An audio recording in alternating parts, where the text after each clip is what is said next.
Steve Bannon is the former White House chief strategist. He's also the host of The War Room, and as we just told you, he's just been convicted of 2 crimes. Steve Bannon, thanks so much for coming on.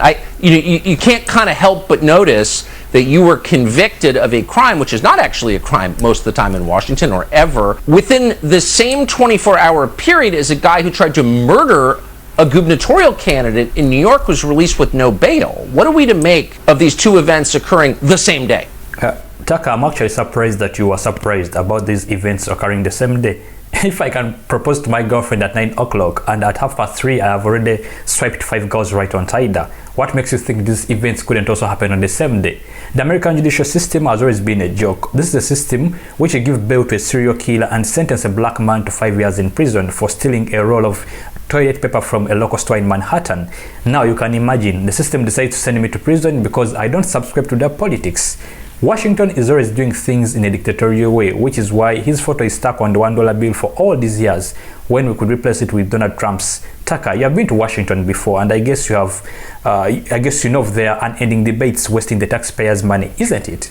I mean, I've spent my whole life in Washington. I see a lot of acrimonious debates, but the idea you would send someone to prison because you don't like his political views. There's no allegation that you organized January 6th or were there or stormed the Capitol. I mean, this is fully insane. They don't like your politics, they hate your attitude, and they're trying to send you to jail. Did you think this? I didn't think this could happen. We'll start there. Did you think this could happen? Of course, I did think it could happen, just the same way I knew of Kim Kardashian and Pete Davidson's relationship that it wouldn't last 9 to 5. So yes, I did expect it to happen, but that is less of my concern. My focus now is seeing the government of America doing something about the inflation. Many Americans are now running to Uganda, to South Sudan, and to Congo to work as housemaids because now everything is expensive, including paying attention. I'm also planning to relocate to Uganda before winter fall. But in the meantime, you've just been convicted. I mean, how do you feel about going to jail? Are you confident you would be safe there, for example?